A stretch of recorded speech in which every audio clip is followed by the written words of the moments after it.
What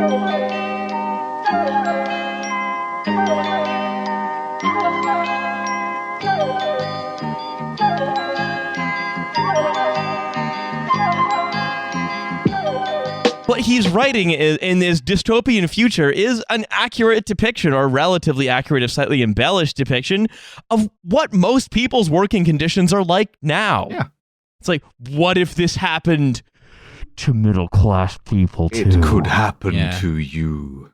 Well, and also, like, the world makes no sense economically, because it's like, well, in this recession, everything's gone so badly that now there are, like, basically no jobs except working for Deliveroo because no one has any money. The fact that no one has any money is something they keep bringing up, and it's like, who are you delivering this shit to? If everyone works for Deliveroo and no one has any money, like, who is buying this? It's an endless convoy of Deliveroo riders all riding in circles. Yeah.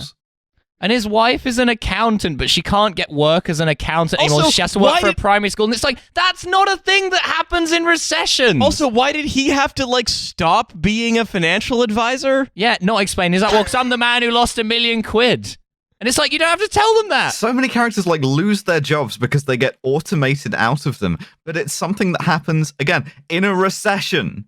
We've decided to make this incredibly expensive thing of, like, firing all of our staff, but not to save costs, in order to replace them with new technology that will do it for them in a recession, because that's the only way that Russell T Davies can think of, like, people losing their jobs. Well, it's also like to be fair, and again, I'm not so no. No, we're not doing that. Don't be fair. But what generally happens is that capital in a recession, capital does tend to replace labor, but after a while. Mm-hmm. So, like, for example, like I think I've talked about this in the show before. One of the main products of the 2007-8 recession was the gig economy, as, like, for example, taxi dispatchers are automated and made completely redundant. As, for example, like, McDonald's now employs fewer people because they have ordering kiosks. They don't have to have as many people customer facing. And that's because, like, you can replace capital with labor replace labor with capital relatively cheaply. But the idea, his idea of how the recession, and again, he's like he's a writer of screenplays. I don't expect him to, like, have a detailed understanding of how a recession works. But again, if you're going to be writing a show that's all about how, like, the detailed way in which British society begins to crumble, you should have more than a Mickey Mouse understanding of how recession works. Or a Wikipedia page. Anything. Yeah, something. My tweets. Yeah. I don't know, something. So Rosie gets fired from her job. Do not read Devon's tweets. Do not interact with my Devon. tweets. Mm-hmm. Those are for me and me alone. Do not develop a parasocial relationship with Devon. That's aimed at you, Russell T Davies. Social. I love you. Rosie loses her job because she's a cafeteria cook, and she is automated away by some replaced self-cooking it all with meat. MREs. They brought Steve MRE info in. He was feeling very normal, and then he ate that Nazi chocolate. Yeah, they fucking replaced her with, like, a burger with a pull cord. Yeah, this also goes to one of the recurring obsessions of this, which is weird burger shit. Russell T Davies is very preoccupied with what we're going to replace burgers with. What if they're made out of paper? We're going to have lab burgers. We're going to have paper burgers. We're going to have burgers made out of orange peel. And every possible opportunity this is mentioned of being like, have you seen that we're in the future now because we got fucked up burgers? 4 years in the future. From now, 1 year, right? 4 of those, and you can get 8 different kinds of burger, none of which are meat. There's literally. I mean, he's like he definitely like overestimated, like, the scale of innovation. Yeah. There's literally even a line where the woman describing the burger is like, they're saying it's so far removed from the original animal, it's even vegan. And it's like, that is not how that fucking operates. What are you talking? So, let's see. At the parties, when we find out that they have a little party, which is, why are they having this party? It's just a birthday, but Daniel's going around glad-handing and thanking everyone? Crazy. We find out about Ytel closing because of the scandal of a British company being involved in human rights abuses. But then Bethany and her girlfriend, I don't know if it's entirely clear. Probably girlfriend. I think it's heavily implied girlfriend, I think. Like that, yeah.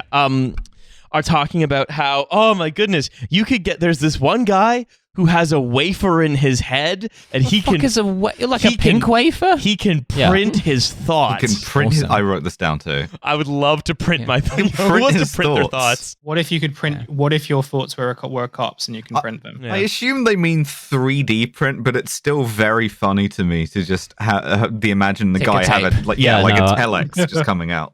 Yeah, just a fucking little ticker tape that says, "What if a Swedish man was Italian?" Just Or like one of those like Game Boy printers. hell yeah. Awesome. That's a very funny imagination of the future. That like, yeah, you'll be able to print your thoughts. Like people barely print anything anymore. What's Twitter except doing that, Yeah. right? I can print my thoughts. I can type them into a computer and then print them.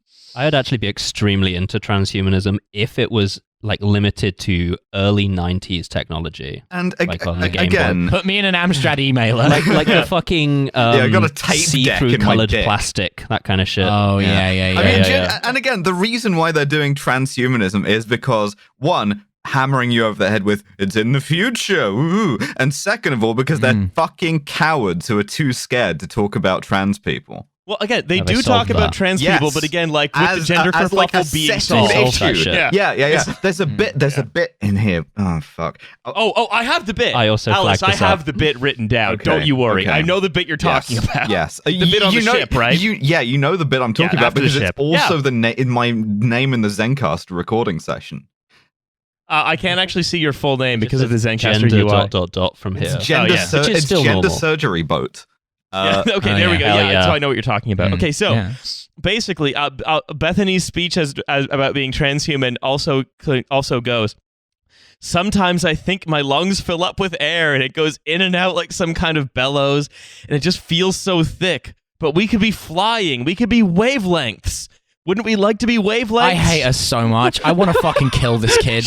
She's so fucking annoying. Fucking, I'm transitioning into a fucking form of light. What are you talking? Yeah. Oh, the air's just so thick. The air low-key thick, though. Yo. Like, is the air single? My dad gave me £10,000 for my 18th. Oh, must be nice. And then she's interrupted by her girlfriend who says, "I contacted that woman. That would be perfect. You could pay for us both to get the surgery."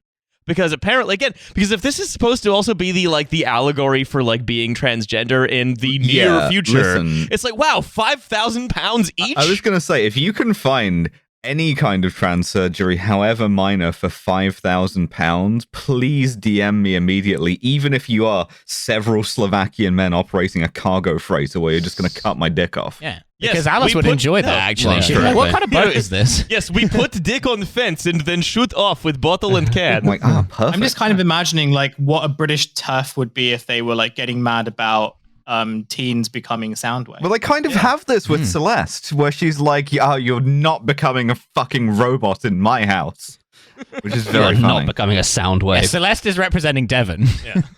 Oh, I'm the turf, am I? Yeah, you're the robot turf. You're the I'm REF. the turf in this situation. No, you're 'cause I hate anti-robots. machines. Oh fuck! You're the REF. Shit. Look, we've got I to guess draw the I line am. somewhere, Dev. Yeah, Yeah. What if you had a Glinner but for like transhumanists? My It's wife. me. Yeah, we've My established robot that now. My I'm robot also wife. that guy, but for My transhumanists.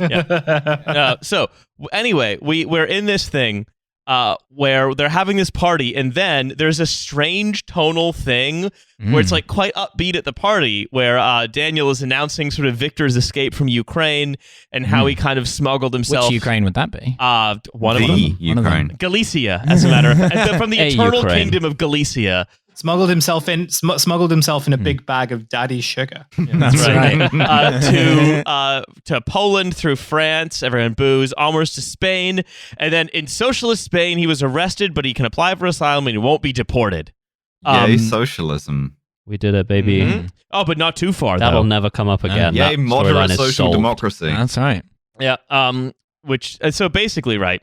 And then there's more of like Steven's job where he's like talking about more of the indignities that are still visited on people today. You don't need a science fiction setting to visit upon people. I have to piss down the leg of me trouser while I'm bicycling. My real hourly rate is lower than the minimum wage because of the bizarre baroque ways in which the system works. Ooh, Future. Apprentice. But I'm middle class. This man is an irredeemable piece of shit. I hate him with all my heart. Oh yeah.